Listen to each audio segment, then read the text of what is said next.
Migrar a Francia para mí fue como subirme por primera vez en una montaña rusa en el parque de atracciones de mis sueños. Desde afuera todo parecía increíble, nueva cultura, nuevas experiencias, nuevas oportunidades. Incluso también creía poder anticipar el miedo, la adrenalina, los posibles mareos.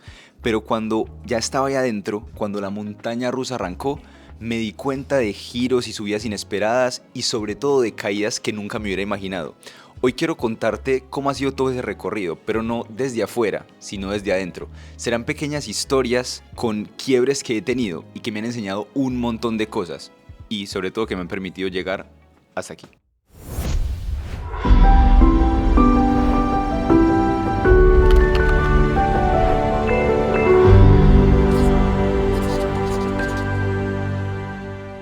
Vamos juntos al 2020 y creo que ya saben a dónde quiero llegar. Yo ya tenía casi todo. Ya estaba admitido en la universidad, incluso ya tenía una beca para ir a estudiar a Francia. O sea, no, mejor dicho, yo ya me veía ya en las calles de Francia, la experiencia universitaria y todo. Hasta que, claro, llegó la pandemia y bloquearon todo. Habían parado la emisión de visas, los vuelos estaban parados. Entonces era como, o sea, ya estoy ahí, lo tengo todo, pero ¿y si no puedo viajar, cómo hago? Incluso desde la universidad en Colombia me decían, no, para anticipar las cosas, inscriba otro semestre en la universidad acá, porque si no puedes viajar, tienes que seguir tu programa. Y eso era como, no, es que yo ya voy a viajar, o sea, lo tengo todo, ¿cómo voy a parar el proceso en este momento? Entonces era ahí como esperando, y claro, uno con todas las frases ahí de ese momento, era como, no, si va a llegar, llegará, si es para mí, entonces va a pasar. Y claro, yo trataba de creer en eso, de decírmelo todos los días, pero es muy difícil cuando uno siente que se va llegando el tiempo de viajar y que no puede, es muy frustrante. Pero bueno, después de tanto esperar, solucionaron el tema de las visas, dijeron vamos a sacarlas, como 2 semanas antes pude comprar un vuelo, entonces a una semana de empezar los cursos en Francia pude viajar. Y llegó el momento, pero lo que me esperaba ya no era exactamente lo que yo tenía en mente. Yo estudié 3 años francés antes de hacer el intercambio, en la Alianza Francesa además, que es muy reconocida. Y según los cursos yo tenía un nivel B2, entonces yo me sentía súper tranquilo. En mi mente eso sonaba, bonjour, je parle très bien français, dites-moi. Perfecto, ¿cierto? Pero entonces cuando uno llega, suena más bien como, pardon, eh, vous pouvez répéter s'il vous plaît. No entendía nada. Yo era como, pero ¿cómo es posible que en mis cursos yo ya podía desenvolverme bien y tal? Y acá era el acento, era el contexto también como entre jóvenes universitarios. Yo trataba de concentrarme en conversaciones y era imposible. Es como si hablaran en chino. Era como, pero ¿qué? On a étudié les pôles d'ordre 1, on a étudié les pôles d'ordre 2. On sait qu'il n'y a pas d'autre cas de figure puisqu'une décomposition élément simple se ramène toujours à des pôles d'ordre 1 ou d'ordre 2. Y es muy frustrante porque yo sentía como que ellos hablaban en cámara rápida y yo respondía en cámara lenta. Entonces, o sea, nada estaba bien. Pero bueno, con el tiempo me fui acostumbrando, el oído, eso que dicen como del oído se acostumbra solo, es verdad. O sea, ya uno como que va cogiendo las cosas y es como de forma inconsciente, súper bien. Y ya también uno se va soltando. Empecé a hablar con errores, pero a hablar.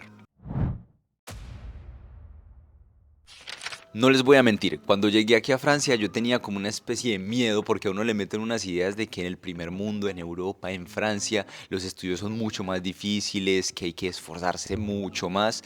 Y finalmente cuando llegué, o sea, sí me di cuenta que tenemos como diferentes capacidades también por los programas de estudio. Habían cosas que yo sabía y que ellos no necesariamente y otras en las que ellos eran muy tesos y pues ahí me faltaba un poco más, ¿cierto? Pero finalmente el miedo más grande sí llegó con el examen del 100%. Ahí uno queda como, esperen, ¿qué? Porque en Colombia es como 30%, 25%, le hacen varios. En cambio ahí es como, vimos 2 meses temas, clases sobre pues una misma materia y examen 100%, ¿lo gana o no? Y uno es como, uff.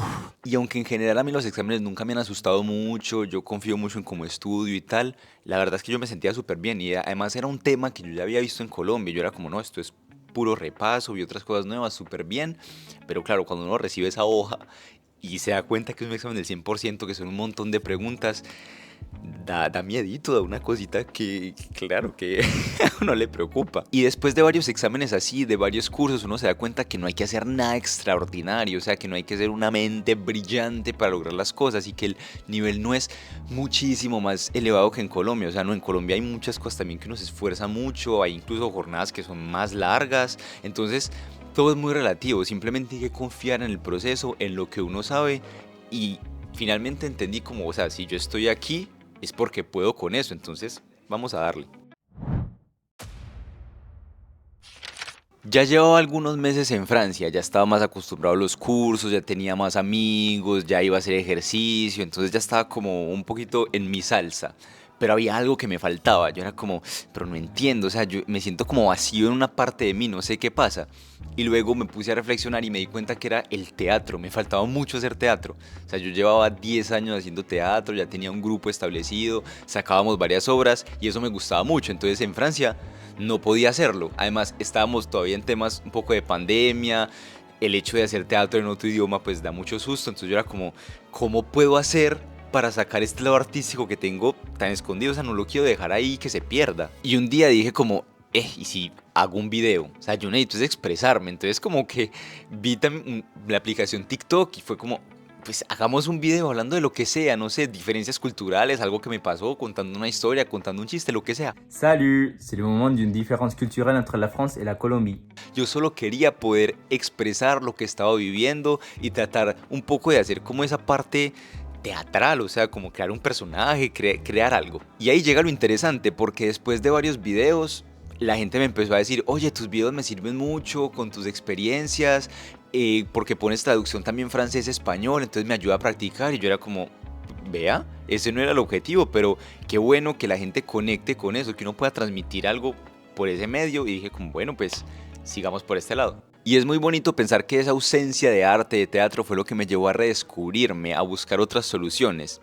Y estoy seguro que sin eso no estaría aquí en este momento compartiendo estas experiencias con ustedes de esta forma. Entonces le agradezco mucho ese instante en el que por esa falta de hacer algo que me gustaba, tomé la decisión de empezar algo nuevo.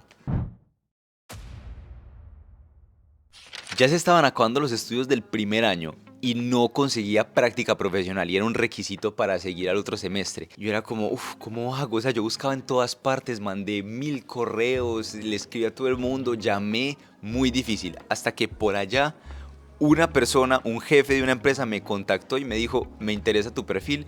El caso es que era una empresa como en medio de la montaña, en un lugar muy alejado, y era una empresa muy pequeña, casi que familiar. Y yo, claro, tomé la oportunidad y fue muy interesante el trabajo, era muy dinámico, yo podía trabajar en muchos proyectos y el lugar la verdad era muy bonito y al principio era como, la montaña, aquí voy a encontrarme conmigo mismo, más como aislado y yo súper bien, voy a desarrollar más disciplina, todo eso. Pero eso fue corto, fueron 3 meses y ya luego volví a los estudios y para la segunda práctica, porque eran 2 prácticas profesionales, me volvieron a contactar de esa empresa, me dijeron, nos gustó mucho tu trabajo, ¿quieres continuar? Y yo, pues claro, era muy interesante, entonces yo decidí seguir por ahí. El caso es que esa vez ya sí me pesó, porque estando tan aislado yo me sentía como tirado en medio de la nada, o sea, yo estaba alejado de mis amigos, incluso no había mucho por hacer en esa ciudad, entonces claro, yo podía hacer ejercicio, podía enfocarme en mis proyectos, era muy solitario. Y eso me llevó a entender que no estoy hecho para una vida así, no es mi estilo de vida, yo soy más social. Incluso yo creía que no tanto, pero ahí me di cuenta como no, es que de verdad me hace mucha falta. Yo estaba generando una especie de depresión porque yo me sentía como que siempre estaba haciendo lo mismo, como una rutina, y yo era como no, no, no, esto tiene que cambiar. Y eso me llevó a decidir que no iba a quedarme ahí trabajando. Incluso me lo propusieron, pero yo dije no, voy a buscar en otra parte. Y ese cambio fue gigante. Pasé a trabajar en una gran empresa al otro lado del país y la verdad fue como un respiro para mi alma porque aunque tal vez no son las condiciones como yo esperaría, por ejemplo en Colombia o algo así, la verdad me cambió totalmente porque ya puedo hacer más cosas y ya puedo estar conectado con más personas, que eso de verdad es lo que necesito.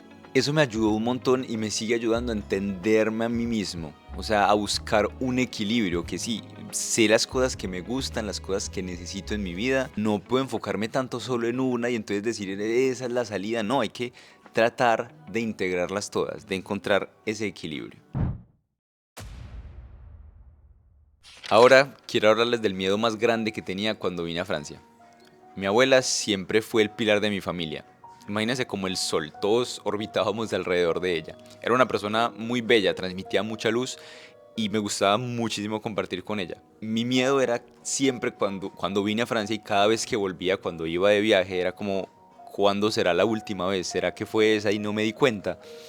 Pero siempre me convencía como no, solo es unos mesecitos y vuelvo, ella siempre va a estar ahí, ella está súper vital. No, no, no, voy a ir a Francia y cuando vuelva ella va a estar ahí. Y yo sabía que estaba persiguiendo mis sueños, que estaba haciendo algo importante, pero ese miedo estaba. Aún así la llamaba muy a menudo y le contaba todo, pero era eso como, ¿y si me arrepiento? ¿Será que será muy tarde cuando ya decida volver?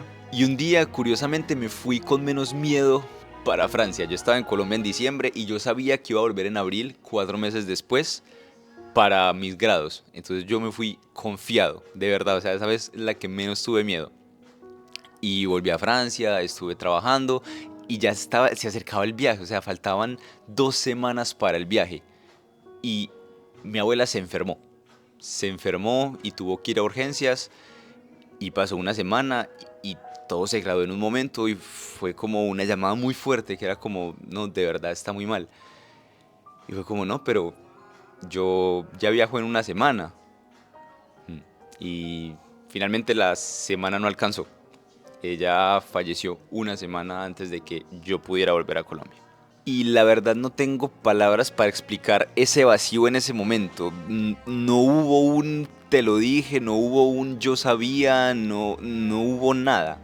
O sea, yo estaba a miles de kilómetros de distancia y no estaba ahí en ese momento. Y casi, o sea, casi llego, pero no. Entonces es difícil de explicar lo que uno siente cuando está lejos, y sobre todo cuando estaba confiado de que volvería a tiempo. Ese vacío, aunque nunca se llena completamente, me enseñó algo muy valioso que también está relacionado con mis otros quiebres. La vida es impredecible y el miedo, aunque es natural, no puede frenar nuestros sueños. Uno debe ser consciente de los sacrificios que está haciendo y asumirlos, porque así es la vida y tiene que seguir avanzando. Mi abuela, así como mis amigos, toda mi familia, mis tradiciones, mis hábitos, siempre fue una fuerza de motivación para mí. Hoy sigo adelante con todo lo que aprendí de este camino, y es que llevo conmigo mi historia y que para llegar donde quiero estar no se me puede olvidar dónde estoy y mucho menos de dónde vengo. Gracias por llegar hasta aquí. Espero que busques un equilibrio en todo lo que haces, que te animes a contar tus experiencias, tus historias y que abraces todo, los sueños, los miedos y también los sacrificios que haces. Si crees que este video puede ayudarle a alguien, conectar con alguien cercano, envíaselo. Y si te animas a escribir algo de tu historia, algo que quieras contar en los comentarios, bienvenido o bienvenida.